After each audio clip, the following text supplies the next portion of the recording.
Oi gente, tudo bem com vocês? Hoje estudaremos sobre a Revolução Industrial e suas transformações sociais no cenário europeu, ok?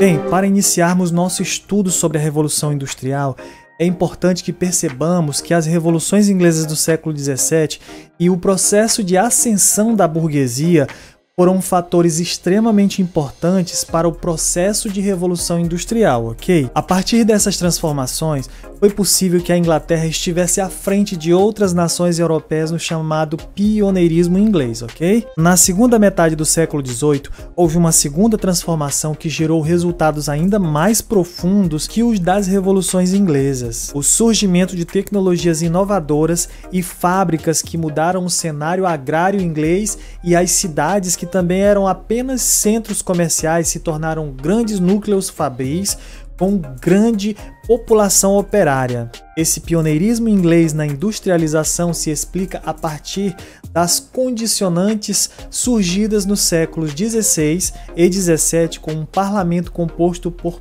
proprietários rurais e ativamente ligados aos negócios do reino, e ainda a fundação do Banco da Inglaterra em 1694, que financiava, entre outros, principalmente as manufaturas do reino, o comércio marítimo e a construção de portos, estradas e canais de navegação que serviam para facilitar o transporte e escoamento das matérias-primas inglesas. Outro destaque para o desenvolvimento econômico da Inglaterra foi o fortalecimento de sua marinha mercante, que era responsável por uma das grandes fontes de riqueza do reino. O transporte de produtos manufaturados para as terras distantes das colônias inglesas na América e na Ásia, sem esquecer que essa dominação inglesa no comércio marítimo internacional teve sua cota de participação no infame tráfico negreiro de escravos africanos e na pirataria no Caribe, nas costas da África e da Ásia. E ainda a grande disponibilidade de recursos naturais no período, como a lã, o algodão e as grandes reservas minerais como ferro e carvão mineral, foram fatores decisivos para o pioneirismo industrial inglês. Favorecidos ainda pelas leis de cercamentos, os proprietários rurais cercaram as terras e expulsaram os camponeses, e esse processo provocou o êxodo rural e a concentração de um grande número de pessoas desempregadas nas cidades, tornando disponível uma enorme quantidade de mão de obra barata para as nascentes fábricas inglesas. Outro ponto importante para sabermos é que antes das fábricas havia outras formas de organização de produção. Em geral, uma só pessoa era responsável por todo o artesanato. Ele era o chamado mestre artesão e dominava todo o processo de produção e tinha também o controle sobre o próprio tempo, diferente do trabalho por horas das fábricas, né? O mestre artesão comprava as matérias-primas, planejava as ferramentas e vendia o produto acabado de seu trabalho.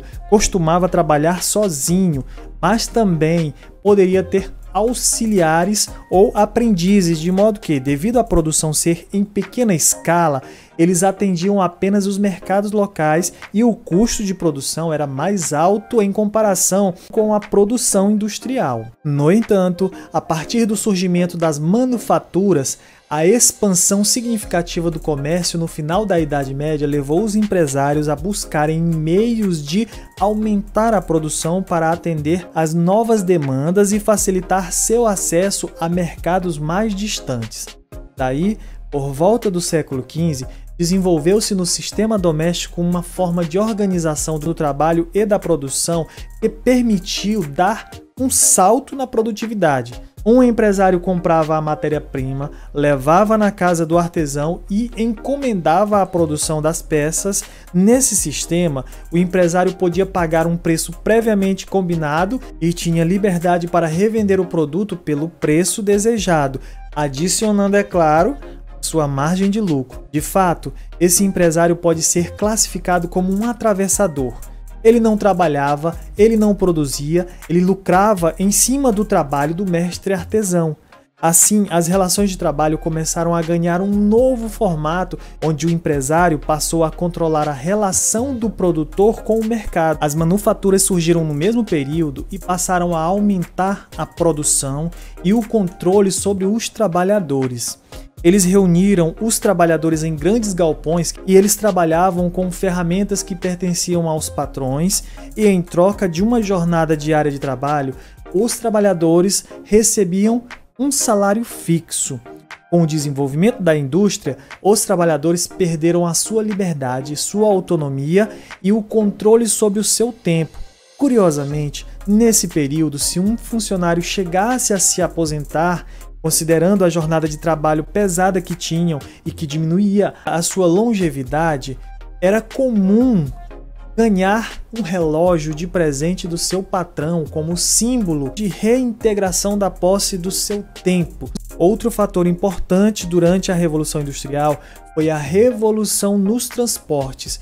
Em 1760, quando James Watt conseguiu aperfeiçoar sua máquina a vapor, ele conseguiu controlar a força expansiva do vapor liberado pela água e usá-la para girar rodas. E esse princípio de Watt também foi aplicado aos transportes, o que permitiu a criação no princípio do século XIX do barco a vapor e da locomotiva. Essas invenções transformaram radicalmente a vida dos europeus no início do século XIX, pois eles estavam acostumados a viajar a cavalo ou em veículos de tração animal e em navios movidos pela força do vento. Então a locomotiva revolucionou o transporte de pessoas, matérias-primas e de mercadorias, impulsionando ainda mais a economia e permitindo a conquista de novos mercados. A primeira locomotiva foi inventada por George Stephenson, que começou a funcionar na Inglaterra em 1825, e a primeira linha ferroviária regular foi implantada em 1830 e ligava Liverpool a Manchester, o eixo industrial da Inglaterra. Esses primeiros trens atingiam no máximo entre 45 e 50 km por hora. No entanto, era uma velocidade surpreendente para as pessoas da época. Afinal, possibilitou o encurtamento das viagens e permitiu uma visão das paisagens em movimento, modificando a relação do ser humano com o tempo e com o espaço. Quanto às relações de trabalho na Inglaterra, havia ainda herdado da Idade Média uma divisão social entre os nobres e os comuns, porém essa nova divisão entre patrões e empregados tornou-se ainda mais importante do que a antiga divisão herdada da Idade Média, estabelecendo-se as duas classes sociais antagônicas, burguesia e proletariado. A burguesia é a classe dos capitalistas, ou seja, dos proprietários das fábricas, dos bancos, das máquinas, das terras e de outros bens, e ela se apropria dos lucros gerados pelo aumento da produtividade gerado pelas novas máquinas. Já o proletariado é formado pelos trabalhadores das fábricas, ou seja, os operários. Essa classe se constituiu no processo da Revolução Industrial.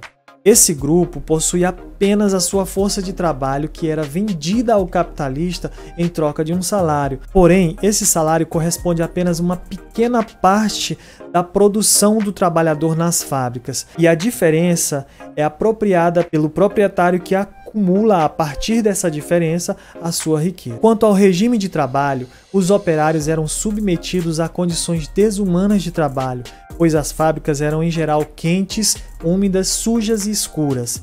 As jornadas de trabalho eram em geral de 14 a 16 horas de trabalho, com breves pausas para refeições precárias, e muitos trabalhadores acabavam desenvolvendo doenças respiratórias devido ao ar poluído proveniente das máquinas, e os movimentos repetidos dos braços provocavam lesões irreversíveis. E ainda havia vários acidentes devido ao cansaço dos operários, o que os deixavam incapacitados pelo resto de suas vidas. Além disso, recebiam salários extremamente miseráveis e eram ameaçados de expulsão devido à grande oferta de mão de obra disponíveis, o que obrigava todos os membros de suas famílias, incluindo mulheres e crianças, a trabalharem nessas fábricas. Ressaltando que as mulheres e crianças recebiam remuneração ainda menor, o que fazia com que fossem mais contratadas. Claro que essa extrema exploração garantia uma margem de lucro altíssima para o empregador. Sabemos que hoje não é permitido o trabalho infantil, podendo dar até cadeia ao contratante. Porém, durante a Revolução Industrial, essa prática era comum com crianças de até 6 anos de idade. Elas eram submetidas a situações insalubres e castigos físicos decorrentes de atraso, sono ou baixa produtividade. Por fim, vamos analisar uma das maiores transformações ocorridas no contexto da Revolução Industrial e que serviu de espelho para que trabalhadores do mundo todo pudessem reivindicar condições mais dignas e direitos trabalhistas.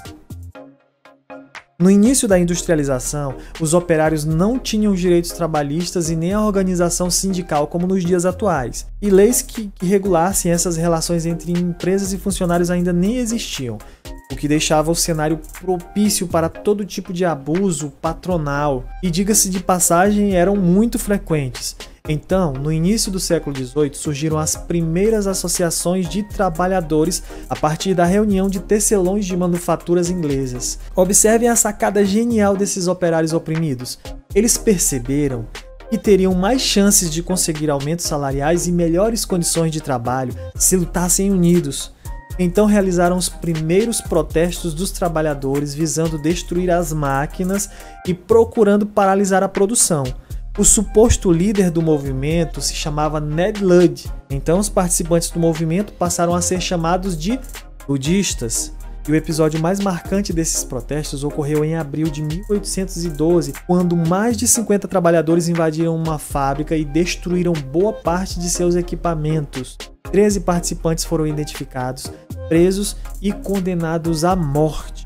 No entanto, esse movimento dos quebradores de máquinas possibilitou que os trabalhadores amadurecessem a sua luta e fundassem as principais associações operárias chamadas na Inglaterra de Trade Unions.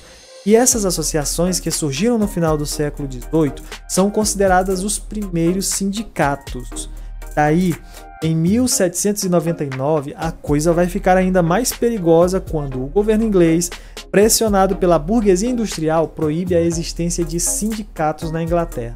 Afinal, donos das fábricas não tinham nenhum interesse que os trabalhadores se organizassem para exigir melhores salários e condições de trabalho. Em contrapartida, os sindicatos continuaram agindo mesmo na clandestinidade, denunciando as péssimas condições de trabalho e organizando a luta dos operários por direitos.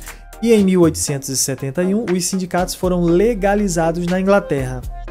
Essa luta se reflete até os dias atuais, quando os trabalhadores ainda se unem em organizações sindicais para conseguir condições de trabalho dignas para as suas categorias. Então, pessoal, é extremamente importante que conheçamos a história para que, enganados, não cheguemos a aplaudir opressores enquanto jogamos pedras em oprimidos, ok? Bem, gente, essa foi nossa aula sobre a Revolução Industrial. Sempre espero ter contribuído para o aprendizado de vocês. Um abraço para todos, tá? Se inscreve aí no canal e tchauzão, ok?